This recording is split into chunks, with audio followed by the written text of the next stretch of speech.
നാമം പാടിടും യേശു മാത്രം കർത്താവ്. യേശുവേ, ദൈവമേ, സ്വർഗ്ഗസ്ഥ പിതാവേ, ഞങ്ങൾ ഇന്ന് കർത്താവിൻ്റെ സന്നിധിയിലേക്ക് തിരുവേച്ചയെന്ന് ഭക്ഷിച്ച് പാനം ചെയ്യാൻ അടുത്ത് വരുന്നല്ലോ. ഞങ്ങൾക്ക് കർത്താവ് തന്നെ സ്വർഗീയ സിയോനിൽ നിന്ന് വാഴ്ത്തി നൽകി കർത്താവിൻ്റെ തിരുശരീരമായിട്ടും തിരുരക്തമായിട്ടും തന്നെ ഞങ്ങൾ ആത്മാവിൽ ഇത് പരിണമിപ്പാൻ ഇടയാക്കുമാറാകണം. കർത്താവ് തന്നെ ശുശ്രൂഷയെ നിവർത്തിക്കണം. ആദ്യോടൊന്നും ദൈവത്തിൻ്റെ ആത്മാവ് വ്യാപരിച്ചു കൊള്ളണമേ. നന്മകൾക്കായി സ്തോത്രം. യേശുവിൻ്റെ നാമം തന്നെ നമുക്കിരിക്കാം. എല്ലാവർക്കും കർത്താവായ യേശുക്രിസ്തുവിൻ്റെ അതിപരിശുദ്ധ നാമത്തിൻ്റെ മഹത്വം ഉണ്ടാകുമാറാകട്ടെ. ഇന്ന് കർത്താവിൻ്റെ കൃപയാൽ 3 ദിവസത്തെ ഉപവാസ പ്രാർത്ഥനയോടുകൂടി ഒരുക്കിയിട്ടുള്ള തിരുമേശയിൽ നിന്ന് ഭക്ഷിപ്പാനും പാനം ചെയ്യുവാനും കർത്താവ് നമുക്ക് അവസരം നൽകി കൊണ്ടുവന്നിരിക്കുകയാണ്. ഈ ശുശ്രൂഷ നിവർത്തിക്കുവാൻ കർത്താവിൻ്റെ ദാസൻ അപ്പം നുറുക്ക് ശുശ്രൂഷയും പാനപാത്ര ശുശ്രൂഷയും നിവർത്തിക്കുന്നതാണ്. അപ്പോൾ അതുകൊണ്ട് നമ്മൾ അതിലേക്ക് ശ്രദ്ധയോടെ പ്രാഗൽഭ്യത്തോടെ അടുത്ത് വരുവാൻ കർത്താവിൽ ആഗ്രഹിച്ച് അഭ്യർത്ഥിക്കുകയാണ്. നമ്മളൊരു കാര്യം, ഞാൻ സാധാരണ ശുശ്രൂഷ ആരംഭിച്ചു കഴിഞ്ഞാൽ പാട്ടുപാടി വചനം വായിച്ച് വചനം വായിച്ചതിന് ശേഷം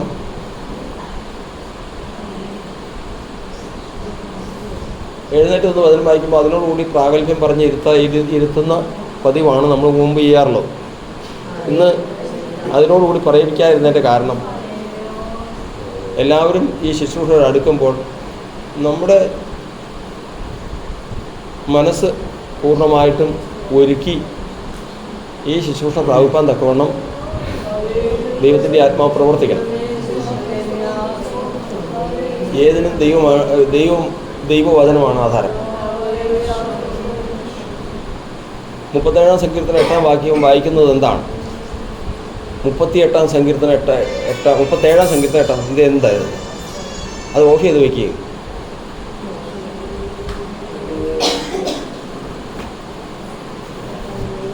ഇത് പറഞ്ഞു കഴിഞ്ഞ അവസാനം എൻ്റെ അടിച്ചാൽ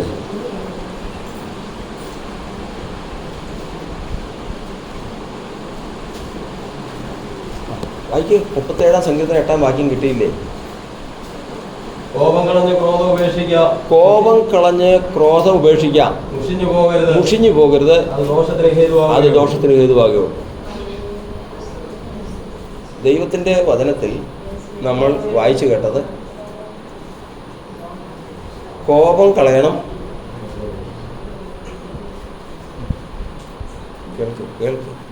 കോപം കളയണം, ക്രോധം ഉപേക്ഷിക്കണം, മുഷിഞ്ഞു പോകരുത്. മുഷിഞ്ഞു പോകുക എന്ന് പറഞ്ഞു കഴിഞ്ഞാൽ അത് ദോഷത്തിന് ഹേതുവാകുകയുള്ളൂ. ദൈവത്തിൻ്റെ സഭയിൽ ക്രിസ്തുയേശുവിൻ്റെ നാമത്തിൽ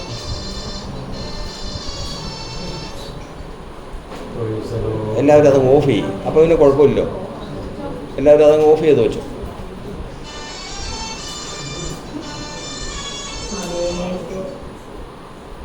സമയം മുമ്പോട്ട് പോകുന്നു.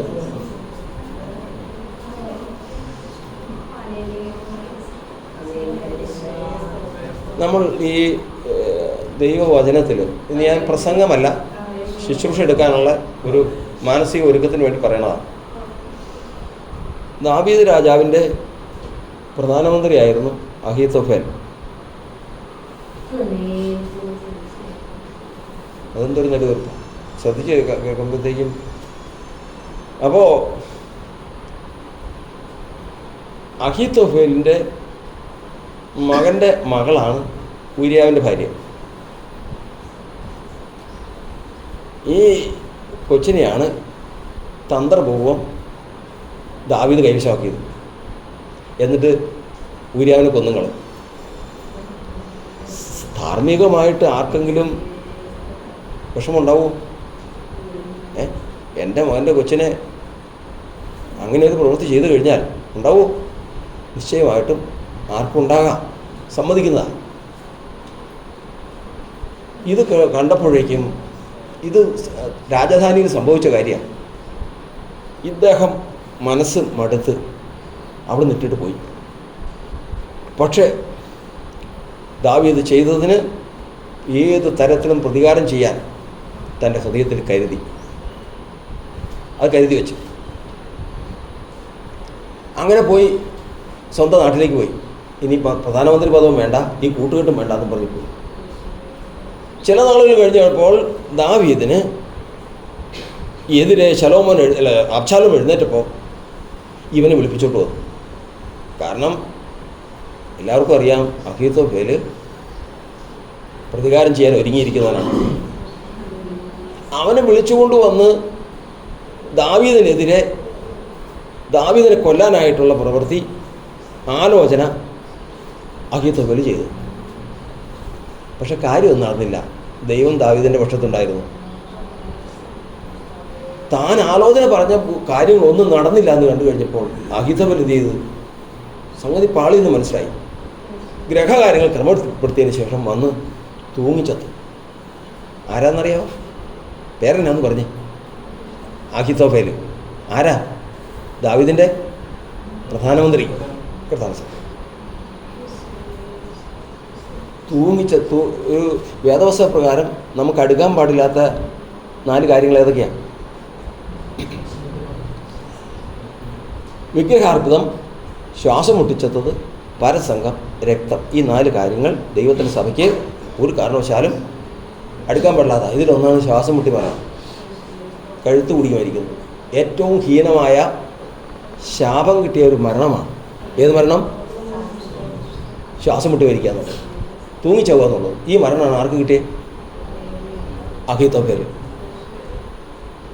കർത്താവ് ഞങ്ങൾ സഭയിൽ നമ്മൾ ചോദിക്കേണ്ട ചോദ്യം, തെറ്റ്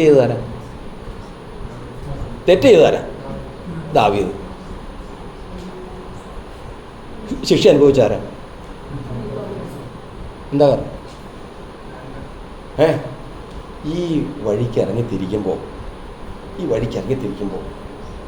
പലതും ഉണ്ടായെന്ന് വരും. ന്യായമായ കാരണം അവൻ എന്നോട് ഒരിക്കലും പറയരുതാത്തതാ പറഞ്ഞത്, എന്നോട് ഒരിക്കലും ചെയ്യരുതാത്തതാ ചെയ്തത്. ശരിയാന്ന്. ഇതൊന്നും ഇല്ലെന്ന് പറയുന്നില്ല. നീ മുഷിഞ്ഞിരുന്നു കഴിഞ്ഞാൽ അവൻ രക്ഷപ്പെടും. അഹീത്തോഫേലിൻ്റെ അനുഭവം നോക്കിയാൽ മതി. ഇതിനാ ആദ്യം പറയിക്കാതിരുന്നത്. ഏത്? സാക്ഷ്യം പറയിക്കാതിരുന്നത് അതിനാ. ഇതും കൂടെ കൂടി കേട്ടിട്ട് വേണം സാക്ഷ്യം പറയാനായിട്ട്. ഏതെങ്കിലും മുഷിവുണ്ടെങ്കിൽ ശത്രുത നോക്കി നടക്കുക. കൊണ്ടുപോയി അപകടത്തിൽ ചാടിച്ച് തെറ്റ് ചെയ്തവൻ രക്ഷപ്പെടും. അതാണ് സഹോദരൻ. കാദേശ് ബർന്നയിൽ ചെന്ന് വെള്ളമില്ലാത്തതിന് കലഹിച്ചു കഴിഞ്ഞപ്പോഴേക്കും മോശ ഇവരെ കൊണ്ട് മടുത്തു. മോശ വളരെ ഇവരുടെ പ്രവൃത്തി നിമിത്തം ഒരുപാട് കഷ്ടപ്പെട്ടു. പക്ഷെ മോശ ഉള്ളിൽ ഇവരെ കൊണ്ട് വല്ലാതെയായി. വെള്ളത്തിൻ്റെ ഇടയിൽ ചെന്നപ്പോഴേക്കും കർത്താവ് പറഞ്ഞു, നീ ചെന്ന് പാറയടിക്കുക, വെള്ളം പുറപ്പെടാൻ പോവാ. അവിടെ ചെന്ന് ജനം ഈ വെള്ളം കുടിക്കാനായിട്ട് നോക്കി നിൽക്കുക. മോശയോട് ദൈവത്തോടും പെറുപുറത്തച്ചാണ് നിൽക്കുന്നത്. അവരെ കണ്ടപ്പോൾ മോശയ്ക്ക് അങ്ങോട്ട് ദേഷ്യം വന്നു. മോശ ആദരങ്ങളാൽ അവിവേകം സംസാരിച്ചു. കാരണം പെട്ടെന്ന് ദൈവഭയമില്ലാത്തൊരു വാക്ക് സംസാരിച്ചു. എന്താണെന്ന് പല തർക്കമുണ്ട്, അത് ഇപ്പോൾ അവിടെ കേട്ട. ഏതായാലും ഒരു കാര്യം 106-ാം സങ്കീർത്തനം എഴുതിയിരിക്കുന്നത്, അവൻ ആദരങ്ങളാൽ അവിവേകം സംസാരിച്ചു. കർത്താവ് പറഞ്ഞു, ആ വലിയ വെള്ളത്തിൽ നീ പറഞ്ഞ വാക്ക് ഓർക്കുന്നുണ്ടല്ലോ, എന്നെ വിശദീകരിച്ചില്ലല്ലോ. നീ ഈ യാത്രയിൽ നീ എന്തിനുദ്ദേശിച്ചിറങ്ങിയിരിക്കുന്നുവോ ആ ദേശത്ത് നീ എത്തില്ല. മോശ നീ എത്തില്ല. യോർദാൻ നീ കിടക്കില്ല. ആ ദേശം നീ അവിടുത്തെ എല്ലാവരും അനുഭവിക്കില്ല. മോശ ആരാന്നറിയാമോ? ഈ ലോകത്തിൽ വചനത്തിൽ എഴുതിയിരിക്കുന്ന ഈ ഭൂലോകത്തുള്ള സകല മനുഷ്യരിലും സൗമ്യനാണ്. ഇതിനായിട്ട് ഇറങ്ങി തിരിച്ചിട്ട് ദൈവത്തിന് വേണ്ടിയിട്ടുള്ളതല്ലാതെ ദൈവത്തിനും സഭയ്ക്കും വേണ്ടിയിട്ട് മാത്രം ജീവിച്ചവനാ. തെറ്റ് ചെയ്താരാ? പറഞ്ഞേ. ജനം ചെയ്ത ദോഷം, തെറ്റിയത് ജനമാണ്. ശിക്ഷ അനുഭവിച്ചാരാ? പറ. എന്താ കാരണം? മുഷിവ്. മനസ്സിലായോ? സഭയിൽ മുഷിവുണ്ടെന്നായി പറഞ്ഞു വന്നതിനർത്ഥം. അതങ്ങ് മാറ്റിയിട്ട് എടുക്കണം. അത് വെച്ചോണ്ടിരുന്നാൽ ആരും തൊടാനുണ്ടാവില്ല, ഒരൊറ്റ മനുഷ്യനും. അഹിത്തോഫേൽ ആരാന്നറിയോ? അഹിത്തോഫേൽ എല്ലാവരും കൂടി നിൽക്കുമ്പോൾ അഹിത്തോഫേൽ പറയാ ഇന്നത് ചെയ്താൽ മതി എന്ന് പറഞ്ഞു കഴിഞ്ഞാൽ ജനം എല്ലാവരും കൂടെ പറയും, അയ്യോ ഇനി വേറെ ഒന്നും ചിന്തിക്കേണ്ട, അഹിത്തോഫേൽ പറഞ്ഞത് ചെയ്താൽ മതി. കാരണം എന്താ? ഇവൻ പറയുന്നത് ദൈവം പറയുന്നത് പോലെയാന്നാ. ഇവൻ്റെ ആലോചന ആര് പറയുന്ന പോലെയാ? ദൈവം പറയുന്ന ആലോചനയ്ക്ക് തുല്യമാണ് ഇവൻ്റെ ആലോചന. അവസാനം എങ്ങനെ അവസാനിച്ച്? മിടുക്കനാ, അവന് ഒന്നിനും കുറവില്ല. എങ്ങനെ അവസാനിച്ച്? അവൻ്റെ ഭാഗത്ത് ന്യായമില്ലേ? അവൻ്റെ മകൻ ഏലിയാവിൻ്റെ മകള് ബത്ശേബ, അവരുടെ ഭർത്താവ് ഊരിയാവ്, അവളെ ഭാര്യയായിട്ട് എടുത്തതിന് ശേഷം ഊരിയാവിനെ കൊന്നുകളഞ്ഞു. സഹിയോ? വിസ്തരിച്ച് പറയുമ്പോഴത്തേക്കും നമ്മുടെ ഭാഗത്ത് ന്യായമുണ്ട്. അത് ദൈവത്തെങ്കിൽ ഏൽപ്പിക്കുക. തന്നെ ശകാരിച്ചിട്ട് പകരം ശകാരിക്കാതെ, കഷ്ടമനുഭവിച്ചിട്ട് ഭീഷണം പറയാതെ നീതിയോടെ വിധിക്കുന്നവങ്ങൾ കാര്യം ഫലമേൽപ്പിച്ചവനാണ് നമ്മുടെ ദൈവസഭയില് മുഷിവുണ്ടാകാൻ പാടില്ലെന്ന്. ഇതിനപ്പുറം ഇന്ന് ദൈവസഭയിൽ മുഴങ്ങുന്ന ഈ ശബ്ദം കേട്ടുകൊള്ളണം. ശുശ്രൂഷയിലേക്ക് വന്നിരിക്കുക. ഇതിനപ്പുറം മുഷിവ് നിന്നാൽ ശുഭമായിരിക്കുമോ എന്ന് സ്വയം ചിന്തിച്ചാൽ മതി. ഇന്ന് രാവിലത്തെ ഉച്ചത്തെ ശുശ്രൂഷയ്ക്ക് വേണ്ടി തന്ന വചനമാണ്. ഞാൻ അന്ന് സമയമില്ല, സമയം 12:30 കഴിഞ്ഞ് പോകേണ്ട, അത് ശുശ്രൂഷിക്കാതെ ഏതായാലും വൈകുന്നേരത്ത് പറയാതിരിക്കാൻ പറ്റില്ല. പ്രധാനസ്തോത്രം. ദൈവത്തിൻ്റെ സഭയുടെ നിലനിൽപ്പ് ഏതാണെന്നറിയാമോ? ദൈവത്തിൻ്റെ സഭ എവിടെയാണ് നിൽക്കുന്നതെന്ന്? ദൈവത്തിൻ്റെ സഭ നിൽക്കുന്നത് അന്യായം അനുഭവിക്കുന്നവനെ കേന്ദ്രമാക്കിയിട്ടാണ്. മിടുക്കന്മാരെ ഓർത്തിട്ടല്ല. അവൻ്റെ അടുത്ത് ഒരു രക്ഷയില്ല കേട്ടോ, അവൻ ആൾ ഭയങ്കര. അങ്ങനെയല്ല. അന്യായം അനുഭവിക്കുന്നവൻ, നിന്ന അനുഭവിക്കുന്നവൻ, നഷ്ടം അനുഭവിക്കുന്നവൻ, അവരാണ് ഈ ദൈവത്തിൻ്റെ സഭയുടെ നിലനിൽപ്പ്. നാളെ ദൈവസഭ പണിത് ആരെന്ന് ചോദിക്കുമ്പോൾ ധൈര്യമായിട്ട് പറയാം, ഞാൻ അനുഭവിച്ച അന്യായം ഞാനൊരെതിരും പറഞ്ഞില്ല. ആ നിഷ്കളങ്ക മനുഷ്യനെ നോക്കിയാൽ മതി. ഇപ്പം ഈ നിഷ്കളങ്ക മനുഷ്യനെ നോക്കിയാൽ മതി. തന്നെത്താൻ താഴ്ത്തി വായെ തുറക്കാതിരുന്നിട്ടും അവൻ പീഡിപ്പിക്കപ്പെട്ടു. ആര്? ആ കാൽവരിയിൽ കിടക്കുന്ന നമ്മുടെ കർത്താവ്, നിഷ്കളങ്കനായ ഒരു മനുഷ്യൻ. പലരും പറയില്ലേ അവൻ ദൈവമാണ്, പിന്നെ അവനെ എത്ര ആണി അടിച്ചാലെന്താ, എത്ര പീഡിപ്പിച്ചാലെന്താന്ന്. അങ്ങനെയൊന്നുമല്ല. അറിയില്ലാത്തതുകൊണ്ട്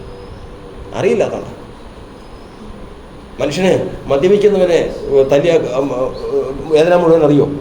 ഇല്ല. ഭ്രാന്തന്മാരെ തല്ലിയ അറിയോ? അറിയില്ല. സുബോധത്തോട് അടുക്കും തോറും വേദന കൂടി വരും. ഇവൻ സുബോധത്തിൻ്റെ പൂർണ്ണതയാണ്. നമ്മുടെ കയ്യിൽ കത്തി കൊണ്ട് മുറിച്ചാലും അത് സഹിക്കാം നമുക്ക്. അവൻ അങ്ങനെയല്ല. പാപമില്ലാത്ത ശരീരമാണ്, അന്യാത്മാവില്ലാത്ത ശരീരമാണ്, മതമില്ലാത്ത ശരീരമാണ്. ആ അനുഭവിച്ച വേദന മുഴുവനും സാക്ഷി നിർത്തിക്കൊണ്ടാണ് പറഞ്ഞിരിക്കുന്നത്. തന്നെത്താൻ താഴ്ത്തി വായ തുറന്നില്ല. തുറന്നെങ്കിലോ എല്ലാവരും കൂടെ വന്നതിന് ശേഷം ചോദിച്ചു, നിങ്ങൾ ആരെയും അന്വേഷിക്കുന്നത്? യേശു ചോദിച്ചു, നിങ്ങൾ ആരെയും അന്വേഷിക്കുന്നത്? ഞങ്ങൾ നസ്രാനായ യേശുവിനെ. നസ്രാനായ യേശുവിനെ അന്വേഷിക്കണേ? ഞാനാ. അത് ഞാനാകുന്നു. ഏതാ ശബ്ദം എന്നറിയാമോ? പണ്ട് മോശയോട് പറഞ്ഞ ശബ്ദം, ഞാനാകുന്നവൻ. ആ ശബ്ദമാണ് പുറപ്പെട്ടു വന്നത്. അന്നേരം എന്താ സംഭവിച്ചത്? ഈ അന്വേഷിച്ച് വന്നവരെല്ലാം പിൻവാങ്ങി നിലത്ത് വീണു. ആ വചനത്തിൻ്റെ ശക്തി നോക്കണം, വാക്കിൻ്റെ ശക്തി നോക്കണം.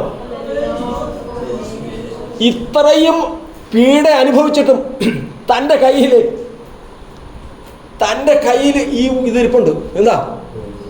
പരിഹസിക്കുമ്പോഴും തലകുലുക്കുമ്പോഴും ആണിയടിക്കുമ്പോഴും ഇപ്പം എല്ലാവരും അട്ടഹസിക്കുമ്പോഴും മരിക്കുമ്പോഴും ഇതിരിപ്പുണ്ട്. ഇതൊന്നും തുറന്നാൽ മതി. എന്ത് തുറന്നാൽ മതി? ഞാനാകുന്നവൻ എന്നൊരു വാക്ക് പറഞ്ഞാൽ മതി. പറഞ്ഞില്ല, അവൻ പറഞ്ഞില്ല. നമുക്ക് വേണ്ടി, നമുക്ക് വേണ്ടി, ഈ ഇരിക്കുന്ന ജനത്തിന് വേണ്ടി. കർത്താവിന് സ്തോത്രം. ഇന്ന് കർത്താവിന്റെ വചനം പറയുന്നത് നമുക്ക് പിന്തുടരുവാൻ ഒരു മാതൃക വെച്ചിട്ട് പോയിരിക്കുന്നവൻ. കർത്താവിന് സ്തോത്രം. ദൈവത്തിന്റെ സഭ പണിയണമെങ്കിൽ, നിലനിൽക്കണമെങ്കിൽ അങ്ങനെ വായ തുറക്കാതിരിക്കുന്നവൻ വേണം, മുഷിയാതിരിക്കുന്നവൻ വേണം, ഉയർത്ത് കെട്ടിയിരിക്കുക. കാരണം പറയുന്നതിന് ന്യായമുണ്ട്, പറയുന്നതിന് ന്യായമുണ്ട്. മോശ പറയുന്നത് ഈ ജനം 38 വർഷമായി, 38 വർഷമായി ഞാൻ ഈ ജനത്തെ നടത്തുന്നു. ഒരു നന്മ കാണണ്ടേ? മത്സരവും ശാഠ്യവും അല്ലാതെ ഇവരിൽ ഒരു കാര്യമില്ല. ഇത്രയും കാലം അഗ്നിസംബന്ധത്തിലും മേഘസംബന്ധത്തിലും വഴി നടത്തി, മന്നയും കാടപ്പക്ഷിയും കൊടുത്തു, വേണ്ടതെല്ലാം കൊടുത്ത് വഴി നടത്തിയിട്ട് ഇന്ന് ഇത്തിരി ദാഹിച്ചപ്പോഴത്തേക്കും ഇന്ന് എല്ലാവരും തള്ളിപ്പറയാം. അത് മനസ്സിൽ കരുതി മോശ എന്ത് ചെയ്തു? മുഷിഞ്ഞു. നമുക്ക് കേട്ടോ വചനം നമ്മുടെ ആയുഷ്കാലത്ത് പറഞ്ഞു പോരുത്. എന്താ? ക്രോധം കളഞ്ഞ് കോപം ഉപേക്ഷിക്കാം. മുഷിഞ്ഞു പോകരുത്. പിന്നെ ബാക്കി വരാം. ദോഷത്തിന് ഹേതുവാകേ ഉള്ളൂ. ദോഷം മുൻപിലുണ്ടെന്ന് ഓർത്തു കൊള്ളുക. ദോഷം മുൻപിലുണ്ടെന്ന് ഓർത്തു കൊള്ളുക. നമുക്ക് ആ ക്രോധം അങ്ങോട്ട് കളയാം, ആ കോപം അങ്ങോട്ട് കളയാം. മുഷിവ് മാറട്ടെ. ഞാൻ വിളിക്കപ്പെട്ടത് ഇതിനു വേണ്ടിയിട്ടെന്ന് വിചാരിക്കുമ്പോൾ ആ പ്രശ്നം തീരും. ഞാൻ വിളിക്കപ്പെട്ടത് തന്നെ ന്യായം ചെയ്തതിന് ശേഷം അന്യായം അനുഭവിക്കാനാണ് ഞാൻ വിളിക്കപ്പെട്ടതെന്ന് ആദ്യം ദൈവസേനയിൽ തീരുമാനമെടുക്കും. സന്തോഷത്തോടെ ഇന്ന് ഈ ശുശ്രൂഷ എടുത്തു കഴിഞ്ഞാൽ വേറൊരു സൃഷ്ടിയായിട്ട് പുറത്തു വരും. കർത്താവിന് സ്തോത്രം. സമയം മുമ്പോട്ട് പോകുന്നു. 6 മണിയായി. കർത്താവിൻ്റെ ദാസനെ ഏൽപ്പിക്കാന്ന് പറഞ്ഞാൽ 6 മണിക്ക് സമയം മുമ്പോട്ട് പോകുന്നുണ്ടാണ്. ദൈവത്തിൻ്റെ സ്തോത്രം. ദൈവത്തിൻ്റെ വചനത്തിൽ നമ്മൾ പഠിക്കുന്നത് നമുക്ക് മുട്ടുകളെ മടക്കാം. സമയം മുമ്പോട്ട് പോകുന്നു. മുട്ടുകളെ മടക്കാം. പ്രാർത്ഥിക്കാം. ദൈവമേ, ഇന്ന് കർത്താവിൻ്റെ സന്നിധിയിൽ കർത്താവെ ഞങ്ങളെ തന്നെ താഴ്ത്തി ഏൽപ്പിച്ച് പ്രാർത്ഥിക്കുന്നു. കർത്താവെ, ഞങ്ങളിൽ മുഷിവുണ്ട് കർത്താവെ, ഞങ്ങളിൽ ക്രോധമുണ്ട് കർത്താവെ, ഞങ്ങളിൽ കോപമുണ്ട് ദൈവമേ. അത് ദോഷത്തിനായി ഭവിക്കുന്നതിന് മുൻപേ ഇന്ന് അതെല്ലാം നീക്കി, ആ മുഷിവെല്ലാം നീക്കി ഈ തിരുമേശയിൽ നിന്ന് ഭക്ഷിച്ച് പാനം ചെയ്യുവാൻ. ഓ ഹല്ലേലൂയ, ഹല്ലേലൂയ. കൃപ തരണമേ, കൃപ തരണമേ പിതാവേ, കൃപ തരണമേ പിതാവേ. ഹല്ലേലൂയ. സഭയെ പ്രതിനിധീകരിച്ച് ഒരാൾ പ്രാർത്ഥിച്ചേ. സഭാ സെക്രട്ടറിനെ പ്രാർത്ഥിക്കേ. സഭയെ പ്രതികരിച്ച് ഞാൻ ഈ പറഞ്ഞ വാക്കുകൾ വചനങ്ങൾ ഓർത്തുകൊള്ളണം. പ്രാർത്ഥിക്കാം. സർവ്വസ്നായ പിതാവേ, കർത്താവേ,